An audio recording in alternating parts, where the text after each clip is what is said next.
Big weather story today going to be the winds. They're going to pick back up again. What are the odds? Western foothills, just cannot catch a break. You're going to see those strong winds. We've already seen gusts over 40 miles an hour around Livingston. Let's go ahead and put that back there for you. 9 a.m. this morning till 3 a.m.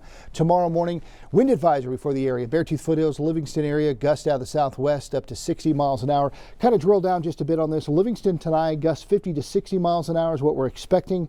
Big Timber to Harlingen, 45 to 55 mile an hour gusts. Rest of us, including here in Billings, we could have gusts 20 to 40 miles an hour through this evening. We've already seen gusts over 30 miles an hour at the airport already. With these warmer than average temperatures and loads of sunshine, the melting rocks on. We've got the snow melt with the runoff, the ground still frozen, so the moisture has nowhere to go. So we see runoff, and also we have those ice jams out there. That's why we've got some flood advisory still in effect, extended until tomorrow afternoon.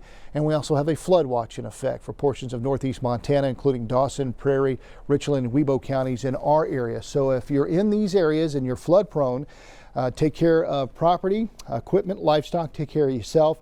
And you also want to watch out. We've got reports still, especially up in the northeast corner there, of water covering the roadways. So just be mindful of that as the melting goes on with these warmer than average temperatures sticking around all the way through the weekend.